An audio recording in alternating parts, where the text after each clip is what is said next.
उनका अभिवादन स्वीकार कर रही हैं। और पूरा मोहल्ला ऐसा लगता है जैसे रेखा गुप्ता को अभिवादन और बधाई देने के लिए उन्हें बाहर आ गया हो। ये सब लोग इनके साथ ही रामलीला मैदान तक जाएंगे। हालांकि रामलीला से खुद रेखा गुप्ता ने सुबह वो हनुमान जी के दर्शन करने और उनका आशीर्वाद लेने के लिए जाएंगी और इसके बाद जो है रामलीला मैदान पहुंचेंगी, यहाँ पर कि वो शपथ मुख्यमंत्री पद की लेंगी। तो ये फिलहाल थोड़ी देर के लिए काफिला रुक गया है भीड़ की वजह से। और देखिए अजीत, तस्वीरें दिखाते रहिए कि किस तरीके से लोग सेल्फियां ले रहे हैं भावी मुख्यमंत्री के साथ। सुबह से ये सिलसिला चल रहा है और रेखा गुप्ता, बड़ी जिम्मेदारी उनके कंधों पर है। बीजेपी ने अपने संगठन की पुरानी नेता को और मंजी हुई नेता को दिल्ली की कमान सौंपी है। उनके ऊपर बड़ी जिम्मेदारी है। तमाम जो अपेक्षाएं हैं उसको पूरा करने की, तमाम बड़े बड़े वादे बीजेपी ने इस बार दिल्ली में किए हैं, जिसमें सबसे अहम है महिलाओं को 2500 रुपये महीना देने का वादा। वो वादा जैसा रेखा गुप्ता ने कहा कि महिला दिवस के मौके पर पूरा होगा। तो बड़े वादे हैं, लंबा सफर है 5 सालों तक। अब ये कमान रेखा गुप्ता के हाथों में रहेगी। नजरें इसी बात पर रहेंगी कि रेखा गुप्ता किस तरीके से जो है अपेक्षाओं को पूरा करती हैं। बहरहाल आज अभी वो अपने समर्थकों की अपेक्षाओं को पूरा कर रही हैं अभिवादन के जरिए और अब उनका काफिला निकल चुका है आगे शपथ ग्रहण समारोह के लिए, रामलीला मैदान के लिए। पहले वो हम आपको बताएं कि रामलीला मैदान से पहले वो जो है वो मंदिर जाएंगी, हनुमान जी के का आशीर्वाद लेंगी। इसके बाद दिल्ली बीजेपी दफ्तर तमाम बीजेपी के विधायक पहुंचेंगे। रेखा गुप्ता भी स्वाभाविक तौर पर जो है पहुंचेंगी और फिर वहीं से जानकारी के मुताबिक सब लोग रामलीला मैदान के लिए रवाना होंगे, जहां पर कि रेखा गुप्ता और उनका मंत्रिमंडल शपथ लेगा प्रधानमंत्री की मौजूदगी में। और इसके बाद जानकारी के मुताबिक जो है वो आज शाम यमुना के किनारे भी जो नई दिल्ली सरकार है, मुख्यमंत्री और कैबिनेट के लोग, वो सब लोग जाएंगे, क्योंकि यमुना की सफाई भी एक अहम मुद्दा इस चुनाव में बीजेपी ने बनाया और वादा किया कि सरकार बनी तो यमुना साफ करेंगे। तो कहीं ना कहीं नई सरकार जो है वो उस कमिटमेंट को पहले दिन ही दिखाना चाहेगी। यही वजह है कि आज शाम शपथ के बाद जो पूरी कैबिनेट है वो यमुना किनारे जाएगी। तो एक अहम दिन की शुरुआत हो चुकी है रेखा गुप्ता के लिए। वो आज मुख्यमंत्री बनने जा रही हैं और इसके लिए वो अपने घर से रवाना हो चुकी हैं। हमारे संवाददाता ग्राउंड जीरो से जानकारी देते हुए, अभूतपूर्व करियर बीते 30 सालों का रहा है रेखा गुप्ता का।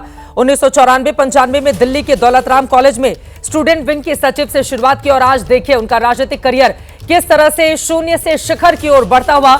मुख्यमंत्री पद की शपथ लेने जाती हुई रेखा गुप्ता, 50 साल आपकी उम्र है। 19 जुलाई 1974 को जुलाना हरियाणा में जन्म हुआ। पति मनीष गुप्ता, बीकॉम LLB की डिग्री आपके पास है। पहली बार शालीमार बाग से आप विधायक बनी और उसके बाद सीधे मुख्यमंत्री की कुर्सी पर। मतलब बहुत ज्यादा दिन नहीं, सिर्फ 12 दिनों में ही इतना अभूतपूर्व करियर बहुत कम लोगों को मिलता है, नसीब होता है, वो भी तब जब इतने बड़े बड़े दावेदारों को पछाड़ते हुए रेखा गुप्ता की ओर से ये बाजी मारी गई है। मरघट वाले हनुमान मंदिर से मनोज वर्मा मेरे सहयोगी इस वक्त हमारे साथ जुड़ चुके हैं। मनोज, थोड़ी देर में सीधे शालीमार बाग से वहीं पर पहुंचने वाली हैं, हनुमान जी के दर्शन करेंगी, आशीर्वाद प्राप्त करेंगी। क्या मान्यता है यहाँ की, क्या जानकारी देंगे, क्या है तैयारी?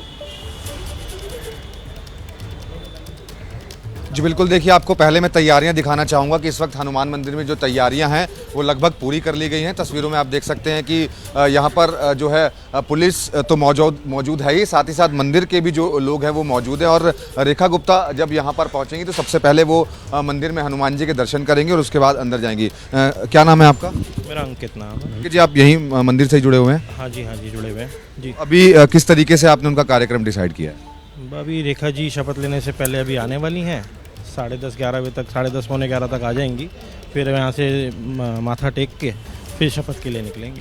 तो अभी बात हुई थी रेखा जी से हमारी, तो ये क्या बिना यहाँ पे माथा टेक के फिर निकलेंगे। यहाँ पे कितना पुराना मंदिर है, क्या मान्यता है यहाँ की? जी पांडवकालीन मंदिर है और यहाँ से ये सिद्ध मंदिर है कि यहाँ पे जो मांगता है उसकी मनोकामना पूरी होती है। तो रेखा जी की भी मनोकामना पूरी हुई है यहाँ पे माथा टेक के। इससे पहले भी वो आती रही हैं यहाँ? कल भी वो आई थी, नाम घोषणा उनकी होने से पहले वो 4:30-5 बजे करीब यहीं पे ही थी और जब काउंटिंग थी उससे पहले भी यहीं दर्शन करके गई थी। तो आज शपथ है, आज भी यहीं से शुरुआत हो रही है, तो हनुमान जी से ही शुरुआत हो रही है, तो दिल्ली का बेड़ा पार ही होना है जी।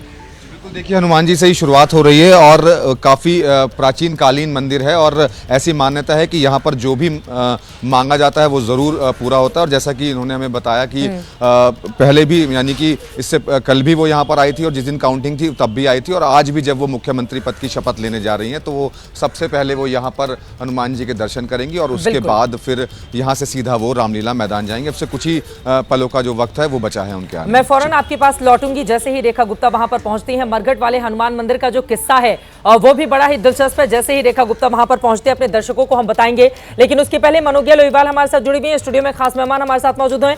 मनोज्ञा के पास सीधे चलते हुए, मनोज्ञा, रेखा गुप्ता अपने घर से निकल चुकी हैं, तस्वीरें हमारे सामने हैं। शालीमार बाग की ये तस्वीरें जब अपने घरों से निकल रही थी और ऐसा लग रहा था पूरा मोहल्ला उनको छोड़कर आना चाहता है रामलीला मैदान के लिए। उनके इलाके के लोगों के लिए भी यह आज फक्र का, खुशी का दिन है। दिल्ली की चौथी महिला सीएम के तौर पर वो शपथ लेने जा रही हैं। दिल्ली की नवी मुख्यमंत्री के तौर पर उनका शपथ ग्रहण समारोह रामलीला मैदान में होगा और भारतीय जनता पार्टी की पहली ऐसे विधायक हैं जो शपथ लेने के लिए रामलीला मैदान का सीधे रुख करेंगे हनुमान जी के दर्शन करने के बाद। दुनिया बदल रही है और ये ला रही है भारत के लिए इन्फिनिट अवसर, जिसे हम कहते हैं मिनट इन्फिनिट। आइए आइडियाज ऑफ इंडिया के मंच पर समझे इसी मिनट इन्फिनिट को 21 और 22 फरवरी abplive.com पर।